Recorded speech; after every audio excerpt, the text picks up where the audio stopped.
Então, pessoal, bem-vindos à nossa revisão para a nossa atividade 5, que abordou, então, vírus, viroses e tecido epitelial, tá? Então, essa segunda parte é o tecido epitelial. Tecido é um conjunto de células, né? Só para a gente revisar aqui, conjunto de células que exercem funções em comum. Então, nós temos 4 tipos de célula. Epitelial é o primeiro que nós vamos falar, então. Funções gerais do tecido epitelial. Atua no revestimento, tá? Porque ele está presente aí na pele e em volta também de muitos órgãos, como coração, pulmão, intestino. Uma vez revestindo, ele também atua na proteção, então ele protege o nosso corpo, protege os nossos órgãos. Ele também atua na secreção, ou seja, produz substâncias, né? Secreção, substância ou substâncias, como os hormônios, que são lançados na corrente sanguínea, no sangue. Então, tem o hormônio do crescimento, tem o hormônio de reprodução, o hormônio da fome. Suor também é uma secreção, lágrima, leite materno e por aí vai, tá? Também o tecido epitelial tem função sensorial, né? Capta sensações, estímulos, principalmente o tecido epitelial da nossa pele. Então, o tecido epitelial, ele capta dor, o toque, né? A pressão. Então, tem a ver com a nossa pele, o nosso revestimento externo. Subtipos aí de tecido epitelial, nós temos 2. Os epitélios, ou tecido epitelial de revestimento, e o tecido epitelial glandular. Antes de falar de cada um, vamos falar das células. Então, nós temos 3 tipos básicos aqui de células epiteliais. Células epiteliais chamadas de pavimentosas, que são células mais achatadas, tá? Lembra de pavimento, achatadas. Deixa eu só arrumar aqui que caiu a minha enjambração. Nós temos as células cúbicas, o nome já diz, né? Formato de cubo. E as células prismáticas ou colunar, que são células mais alongadas. Quanto ao número de células, o nosso tecido epitelial também pode ser do tipo simples, quando tem uma camada de células. Pode ser célula pavimentosa, cúbica ou prismática, mas é uma camada. Pode ser tecido epitelial estratificado, vem de extrato, quer dizer camadas. Então, vai ter 2 ou mais camadas. E nós também podemos ter o tecido epitelial pseudoestratificado. Pseudo, flechinha nisso, vem de falso. Parece que tem mais de uma camada, mas é somente uma camada de células, só que são células com formatos diferentes. Então, dá uma impressão de que tem mais de uma camada, ok? Vamos para a segunda e última parte desta revisão. Vamos falar da pele.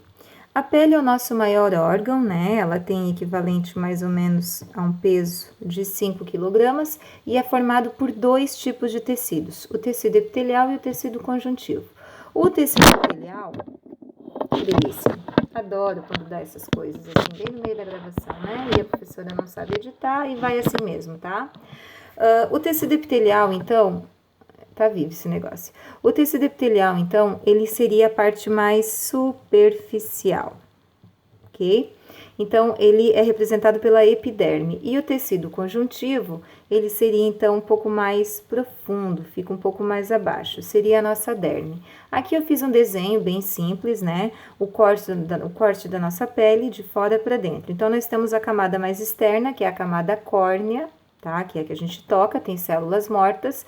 Logo abaixo nós temos a epiderme, que é estratificado, tem 2 camadas, são células que estão sempre se renovando. Aí nós temos abaixo a derme, que é mais profunda, que tem vasos sanguíneos. E abaixo da derme a hipoderme, que ficaria então ali armazenado a nossa gordura.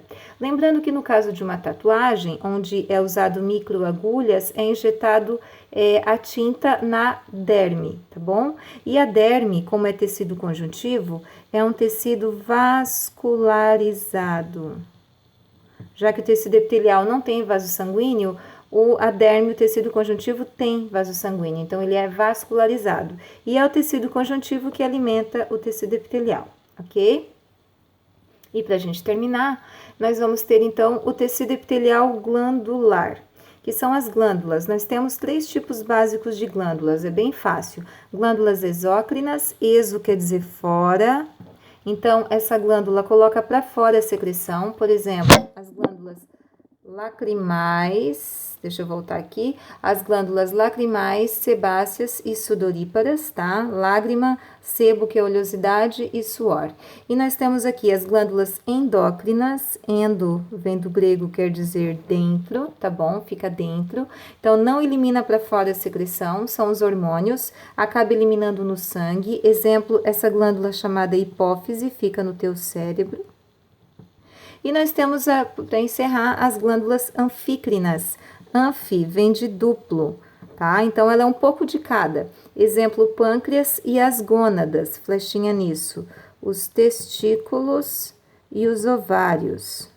Ah, como assim, professora? O pâncreas, ele tanto pode produzir hormônios e lançar no sangue, agindo como uma glândula endócrina, como a insulina, é um hormônio do pâncreas, como também pode produzir o suco pancreático, que é um suco digestivo, tá? Então, lança lá no intestino. Os testículos podem lançar o espermatozoide para fora do corpo e também o hormônio testosterona. Os ovários podem produzir os hormônios sexuais da mulher e também o óvulo, certo, pessoal?